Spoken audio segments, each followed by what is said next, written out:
দেশে চলতি অর্থ বছরের প্রথম 7 মাসে আগের বছরের তুলনায় প্রায় 51,000 কোটি টাকা বেশি পাঠিয়েছেন প্রবাসীরা। এ সময় রেমিটেন্স এসেছে 1,91,000 কোটি টাকার বেশি। বিশ্লেষকরা বলছেন, বৈদেশিক মুদ্রা বাজারের স্থিতিশীলতা, দুর্নীতি কমা ও রাজনৈতিক পট পরিবর্তনের কারণে আস্থা বেড়েছে প্রবাসীদের মাঝে, যার ফলে টানা 6 মাস ধরেই $200 কোটি ওপরে আসছে রেমিটেন্স। রায়হান শোভনের রিপোর্ট।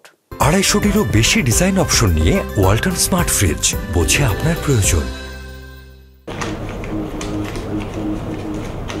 দেশের বৈদেশিক মুদ্রায়ের অন্যতম বড় উৎস প্রবাসীদের পাঠানো অর্থ বা রেমিটেন্স। তথ্য বলছে, গেল জানুয়ারি মাসে দেশে এমন আয় এসেছে প্রায় $219 কোটি, যা আগের মাস অর্থাৎ ডিসেম্বরের তুলনায় $44 কোটি বা 17.17% কম।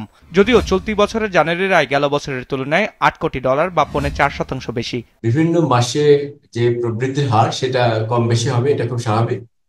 কিন্তু ওভারঅল আমরা দেখছি যে রেমিটেন্স এখনো গতিটা আমি মনে করি যে চাঙ্গা আছে। বিনিময় হারের যে স্ট্যাবিলিটি সেটা আমরা নিশ্চিত করতে পেরেছি। আমাদের যে সামষ্টিক অর্থনীতির ব্যবস্থাপনা সে দিক থেকে এটা অতিরিক্ত রেমিটেন্স আসার ক্ষেত্রে সাহায্য করেছে। আরেকটি উপাদান ছিল যে যেহেতু এখন দুর্নীতির যে মাত্রা সেটা আমার ধারণা যথেষ্ট পরিমাণে কমে এসেছে, ফলশ্রুতিতে যেটা হয়েছে যে ফর্মাল চ্যানেলে আমরা রেমিটেন্সটাকে বেশি আকর্ষণ করতে পেরেছি। জানুয়ারিতে সবচেয়ে বেশি রেমিটেন্স এসেছে 43টি বেসরকারি ব্যাংকের মাধ্যমে $155 কোটি। রাষ্ট্রায়ত্ত 6 ব্যাংকের মাধ্যমে এসেছে $51 কোটি প্রবাসী আয়।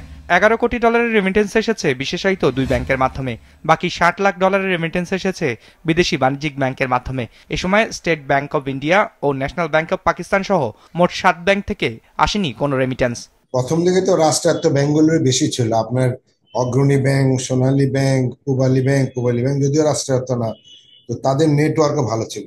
কিন্তু পরের দিকে আমরা যেটা দেখতে পেরেছি যে নেটওয়ার্ক এবং ইনফ্রাস্ট্রাকচার সব দিক দিয়ে বিবেচনা করলে ইসলামী ব্যাংক অনেক এগিয়ে গিয়েছে, এবং ওইটারই ফলস্বরূপ কিন্তু এখন ইসলামী ব্যাংকেরও দেখবেন রেমিটেন্স সবচেয়ে বেশি। সুতরাং আসলে রাষ্ট্রায়ত্ত ব্যাংকগুলোর এখন এই ধারাগুলোকে ওদের একটু ফলো করা উচিত।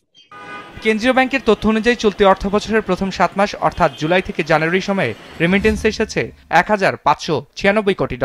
কেন্দ্রীয় ব্যাংকের বিভিন্ন সময়ে বিভিন্ন ডলারের দর আমলে নিলে টাকার অঙ্কে যা 1,91,000 কোটি টাকার উপরে। আর 2023-24-এর একই সময়ে প্রবাসীরা রেমিটেন্স হিসাবে দেশে পাঠিয়েছে $1,289 কোটি বা 1,40,379 কোটি টাকা।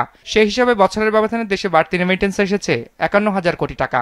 যেহেতু রেমিটেন্সের যে প্রবৃদ্ধি সেটা সচল ছিল, এবং যে প্রবৃদ্ধি আমরা দেখছি তাতে মনে হয় যে এক বছর হিসাব করলে জুন মাসের শেষে আমরা দেখবো $28 থেকে $30 বিলিয়ন রেমিটেন্স বাংলাদেশে আসবে।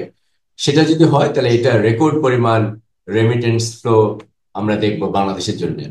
এবং এটা এমন একটা সময় হলো যে যখন আমাদের সামষ্টিক অর্থনীতি অনেক চাপের মধ্যে ছিল, এবং এই রেমিটেন্সের উচ্চ প্রবাহ আমাদের সেই চাপটা কিন্তু খানিকটা সামলাতে সাহায্য করেছে। এটা একটা পজিটিভ একটা দিক আমি হিসেবে মনে করি। তথ্য বলছে 2023-24 অর্থ বছরের প্রবাসীরা দেশে রেমিটেন্স পাঠিয়েছিল $2,391 কোটি।